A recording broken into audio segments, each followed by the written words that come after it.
The words came out quiet, almost too quiet to hear over the diner's noise, but they cut through everything else like a blade. That unit doesn't exist. The young soldier stared at the woman sitting alone in the corner booth, his face draining of color as his gaze locked onto the faded patch sewn onto her jacket. His hand, halfway to his coffee cup, froze completely. Around them, the Saturday morning crowd continued their conversations, oblivious to the moment unfolding near the back wall. But the three men at the center table, loud and confident just seconds before, had started to notice the shift in attention. And when the soldier's voice cracked slightly as he repeated himself, louder this time, "Ma'am, that patch, that unit doesn't exist," every head in the diner turned toward the woman who hadn't even looked up from her eggs. 6 hours earlier, the morning had started like any other at Rosie's Diner, just off Route 29, near the sprawl of military installations that dotted Central Virginia. The kind of place where waitresses knew your order before you sat down, where coffee stayed hot and conversation stayed easy. Claire Voss had chosen the corner booth deliberately, her back to the wall, clear sight lines to both entrances. Old habits, the kind that don't fade even when you've been out for 3 years. She wore civilian clothes, jeans, and a weathered field jacket that had seen better days, the fabric worn soft at the elbows and cuffs. Her dark hair was pulled back simply. No makeup, nothing that drew attention. Just another woman grabbing breakfast on a Saturday morning, alone and unremarkable. Exactly how she preferred it. The patch sat on her right shoulder, small and faded, the edges frayed from years of wear. Most people wouldn't notice it. Most people wouldn't recognize it even if they did. But it was there, visible to anyone who knew what they were looking at.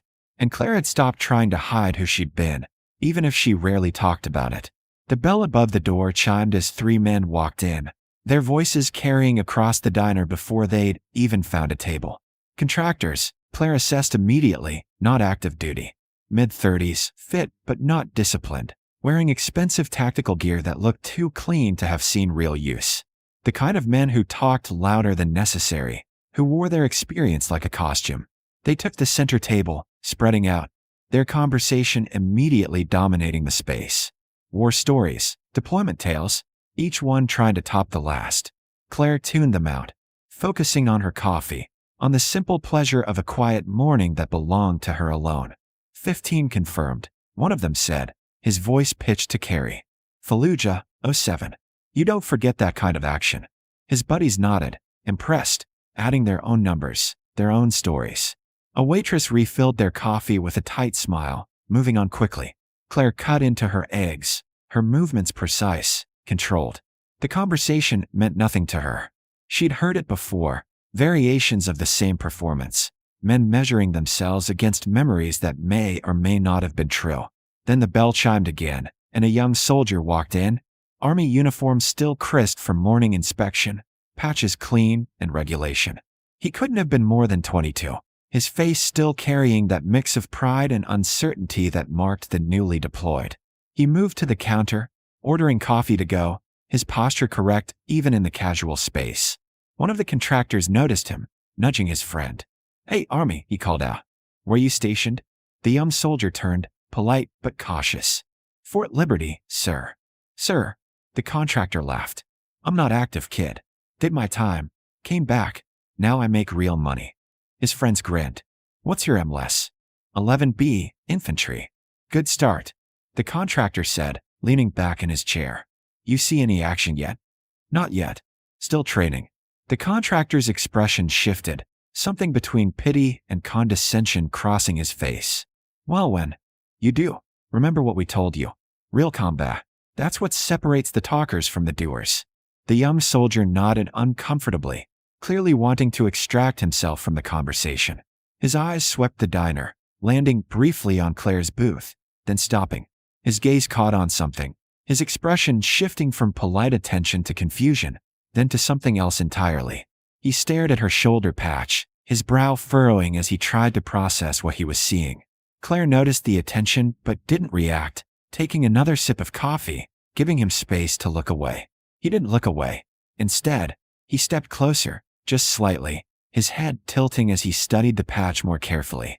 And then his face changed completely, color draining away as recognition hit, followed immediately by disbelief. Ma'am, he said, his voice uncertain, barely above a whisper. That patch on your jacket. Claire looked up slowly, meeting his eyes with a calm, steady gaze that gave nothing away. The soldier swallowed hard, his next words coming out quiet but cutting through every other sound in the diner. That unit doesn't exist. And in that moment, as silence rippled outward from the corner booth and 3 contractors stopped mid-sentence to see what had captured the young soldier's attention, Claire Voss knew her quiet morning was over. The contractor's chair scraped loudly against the tile floor as he stood, irritation flashing across his face. What are you talking about, kid? The young soldier didn't move, his eyes still locked on Claire's patch, his hand trembling slightly as he raised it halfway, as if pointing would somehow make sense of what he was seeing. That's MACVSOG insignia, he said, his voice steadier now, but carrying a weight that made several nearby patrons pause their conversations. Special Operations. Vietnam. The contractor laughed, sharp and dismissive. Vietnam? She's what, 40? Do the math, genius. But the soldier shook his head, still staring at Claire. Not her service, the unit patch. That specific design, it's historical. It shouldn't be on anyone's jacket unless. He trailed off, the implication hanging heavy in the air. Claire set down her coffee cup with deliberate care, the soft clink against the saucer somehow louder than it should have been. She met the soldier's gaze directly, her expression calm but no longer entirely neutral. Unless what, specialist? The young man's spine straightened reflexively at the subtle authority in her tone. Unless they earned it in a unit that uses the same designation, he said quietly. But those units are classified. They don't officially exist. The contractor strode over now, his buddies following, crowding the space near Claire's booth. Listen, lady, I don't know what stolen valor bullshit you're trying to pull, but wearing patches from units you never served in, that's a federal offense. Claire's expression didn't change. She simply looked at him, the kind of look that took in everything, assessed threat level, calculated response time, and dismissed the danger, all in less than a second. Is it? Damn right it is. The contractor pressed, emboldened by her lack of reaction. I served. Real service, real deployments. And I'm not going to sit here and watch someone disrespect that. The soldier stepped back slightly, uncertainty crossing his face now, but his eyes kept returning to the patch, to the precise stitching, to details most people would never notice. Claire saw him processing, questioning his own recognition. You're right about one thing, Claire said finally, her voice quiet but carrying easily in the now silent diner. The unit doesn't officially exist. She paused, letting that sink in. Which makes me wonder how he knows about it. She nodded toward the young soldier, whose face flushed slightly. Special Operations History course, he said. Part of our intelligence training. We study historical units, their structure, their patches. MACVSOG is covered because modern units draw from their operational framework. But they don't use that patch anymore. The contractor cut in. Nobody does. Some do. The soldier said quietly. The units that can't be acknowledged. The ones that operate under different designations. His eyes met Claire's again. The ones that don't exist on paper. The contractor's face reddened. You're both full of it. There's no secret ghost unit running around wearing Vietnam patches. He leaned closer to Claire's booth, his voice dropping into something harder. So why don't you tell us where you really got that jacket, sweetheart, before this gets ugly? Claire's hand moved, casual and unhurried, reaching into her jacket pocket. The contractor tensed, his buddies shifting their weight forward. But what she pulled out wasn't a weapon. It was a worn leather wallet, which she opened and placed on the table, pushing it forward just enough for them to see. Inside was an identification card, not a driver's license, something else entirely. The contractor picked it up, his expression shifting from anger to confusion as he read. His buddies leaned in, trying to see. The young soldier craned his neck from his position near the counter. Defense Intelligence Agency, the contractor read aloud, his voice losing its edge. Special Activities Division. He looked up at Claire, then back at the card. This doesn't mean anything. Could be fake. Call the number on the back, Claire said simply. Ask for verification. The contractor hesitated, then pulled out his phone, dialing with aggressive jabs at the screen. He put it on speaker, the ringing audible to everyone nearby. After 3 rings, a voice answered, crisp and professional. DIA verification line. Operator 63. Yeah, I've got someone here claiming to work for you, the contractor said. ID number Delta 7742 November. A pause, the sound of typing. Then the voice returned, noticeably cooler. That credential is active and classified. May I ask why you're calling this line, sir? The contractor's jaw tightened. Just checking if it's legit. The credential is authentic, the voice said. And this call is now locked. Have a good day. The line went dead. Silence filled the diner, thick and uncomfortable. The contractor set the phone down slowly, his face a mixture of anger and embarrassment. His friends had already stepped back. The dynamic completely shifted. The young soldier spoke up, his voice respectful now. Ma'am, if I overstepped. Claire shook her head slightly. You didn't. You recognized something you were trained to recognize. She glanced at the contractor. Unlike some people who talk more than they know. The contractor's face flushed darker, but before he could respond, the diner door opened again. Two men entered, their movements precise, their eyes scanning the room with professional efficiency before landing on Claire. They wore civilian clothes, but everything about them screamed federal agent. The taller one approached the booth, his expression neutral. Ms. Voss, we need you to come with us. Claire's eyes narrowed slightly, but she nodded, sliding out of the booth and standing in one fluid motion. The contractor stepped aside quickly, suddenly very interested in returning to his table. As the agents escorted her toward the door, the young soldier found his voice one more time. Ma'am, what unit did you serve with? Claire paused at the threshold, turning back just enough to meet his eyes. Like you said, specialist. One that doesn't exist. Then she was gone, disappearing into a black SUV that pulled away before anyone could process what had just happened. The diner remained silent for a long moment after. Then slowly, conversations resumed, but the three contractors sat quietly now, their earlier bravado completely extinguished. And the young soldier stood at the counter, staring at the empty booth where a ghost had been sitting, wondering what kind of operations required that level of secrecy, and what kind of person carried that weight alone. The SUV moved through traffic with practiced efficiency, neither rushing nor lingering. Claire sat in the back seat, her expression unchanged, watching the familiar landmarks of Northern Virginia pass by the tinted windows. The two agents in front hadn't spoken since they'd left the diner, and she hadn't asked them to. This wasn't a conversation that required words yet. 20 minutes later, they pulled into an unmarked office building, the kind that sat camouflaged among a dozen identical structures in a business park that serviced the sprawling intelligence community. Claire followed them inside, through security that scanned her credentials without comment, up an elevator that required a keycard she no longer carried, and finally into a conference room where a man in his late 50s sat waiting. Director Morris, gray-haired and sharp-eyed, the kind of career intelligence officer who had survived 4 administrations by being smarter than the people trying to replace him. He gestured to a chair across from him. Claire. She sat, her posture straight but not rigid, meeting his gaze with the same calm she'd shown in the diner. Sir. That was sloppy, he said without preamble. Wearing that patch in public. It's my patch, Claire replied evenly. I earned it. You earned a lot of things that don't exist on paper, Morris said. That's the point. The moment you identify yourself, even subtly, you compromise operational security. I've been out for 3 years, Claire said. I'm not operational anymore. Morris leaned back in his chair, studying her. You're never not operational, Claire. You know that. He tapped a folder in front of him. That specialist who recognized her patch? He's smart. Exactly the kind of observant we need. But now he's asking questions. The contractors are asking questions. And questions lead to attention we don't want. Claire's jaw tightened slightly, the only sign of frustration she allowed. I followed protocols. I verified through official channels. The incident is contained. The incident, Morris repeated.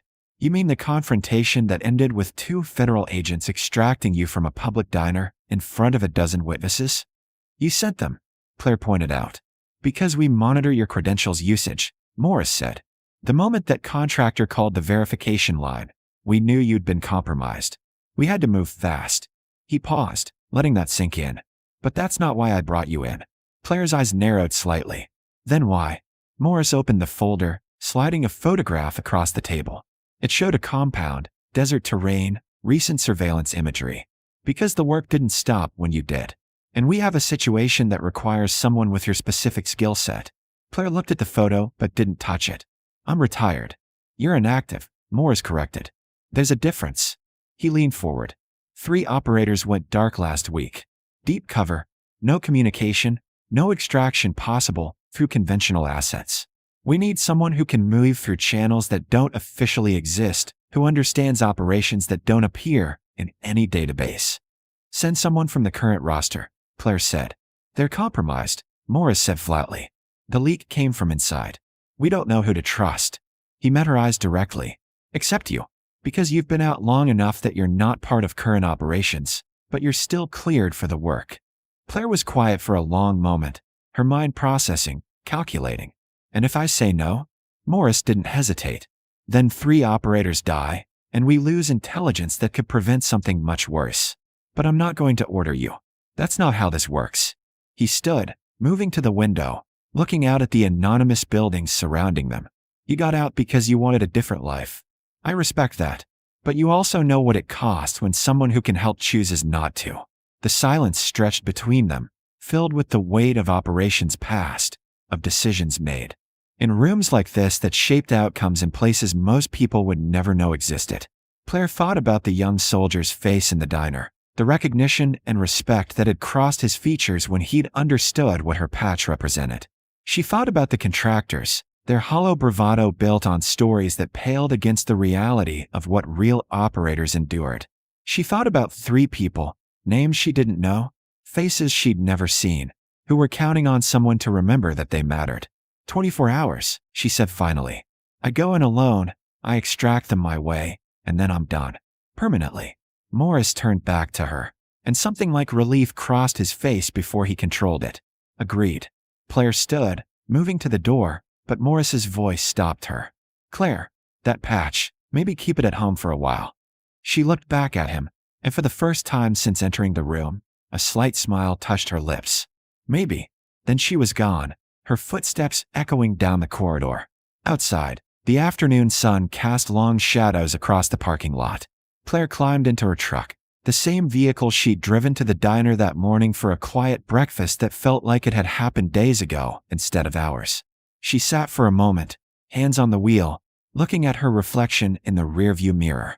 The woman who looked back was the same person who'd tried to leave this life behind 3 years ago.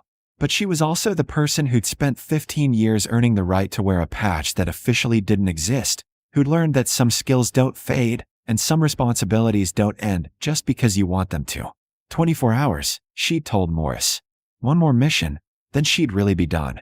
But as she started the engine and pulled out onto the highway, heading toward the safe house where her gear waited in a locker, she'd told herself she'd never open again. Claire Voss knew the truth. There was no such thing as really done, not for people like her.